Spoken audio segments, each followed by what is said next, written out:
Okay, so if you're trying to make sense of the Southern Ontario real estate market right now, you are not alone.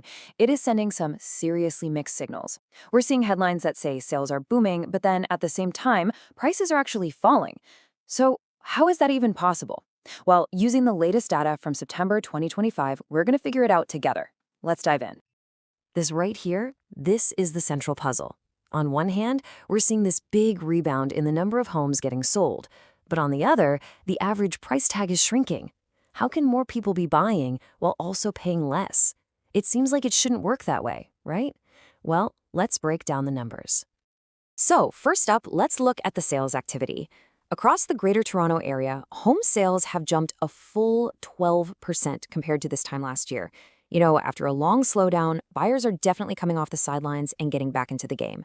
But that activity is only one side of the coin.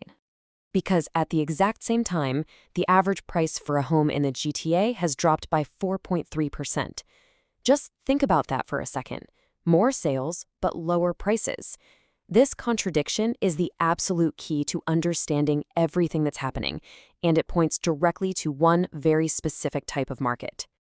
So what do we call a market that behaves like this?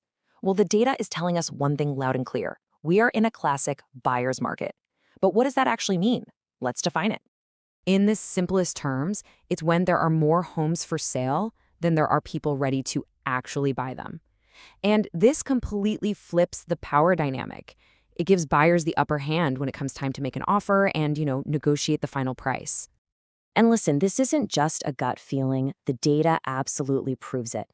We have the three classic signs: a high supply of homes for sale, prices that are moderating or falling, and this really crucial third metric, the sales to new listings ratio. Right now in the GTA, it's sitting at just 29%. To put that in perspective, that means for every 10 homes that hit the market, fewer than 3 are actually selling. That is a crystal clear sign that supply is overwhelming demand. Okay, so that's the big picture. Now let's zoom in a little bit and see how this buyer's market is actually playing out in different parts of Southern Ontario. You can see the trend is incredibly consistent pretty much right across the board. The GTA, Hamilton-Burlington, and Waterloo are all showing year-over-year price drops. And hey, check out the inventory numbers. They're up significantly everywhere, with Waterloo seeing a massive 22% jump in the number of homes for sale. That's a lot more choice for buyers. And let's pull out a specific detail here. If you look at places like Oshawa and Clarington out in Durham Region, that high inventory means homes are just sitting on the market longer than anywhere else. We're talking an average of around 40 days. For a buyer, that is a huge signal of leverage and negotiation power. But it's not the same story everywhere. Not exactly.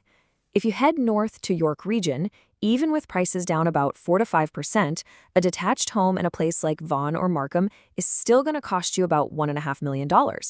It just goes to show that even inside a big trend like a buyer's market, local factors still play a massive role. Now, let's slice this data another way. Let's look at the type of home. In the GTA, semi-detached homes have been hit the hardest. Their prices have fallen by nearly 7%. Detached homes and townhomes have also seen drops, just maybe not quite as steep. But here is a fascinating little outlier. In a market where almost everything is down, townhome prices out in the Waterloo region have actually climbed by 1.7%. What does this suggest? Well, it tells us there are still these little pockets of real strength, probably driven by first-time buyers and downsizers who are looking for value just outside the GTA core. So we've figured out what is happening and where it's happening. The next logical question has to be why? What are the big forces that are shaping this really unusual market? Well, the first huge piece of the puzzle is the cost of borrowing money. After a long series of pretty painful interest rate hikes, the Bank of Canada finally cut rates in September. And that pushed some 5-year variable mortgage rates down to as low as 3.6%.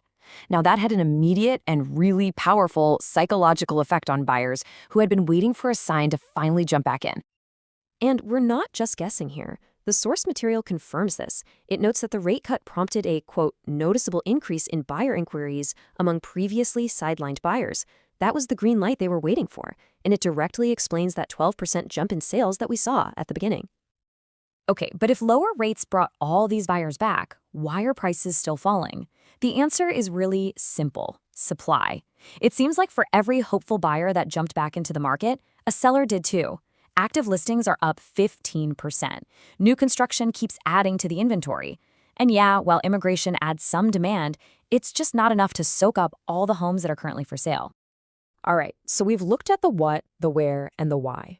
Now let's get to the most important part of all of this. What does all this data actually mean for you, whether you're thinking of buying or maybe thinking of selling?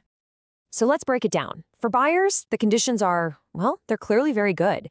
You have significant power, you have more choice than you've had in years, and you're in a really strong position to negotiate. Now, for sellers, it is a tougher road.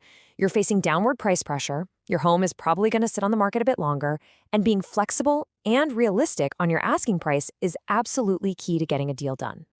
Ultimately, the data for September 2025 shows one thing above all else.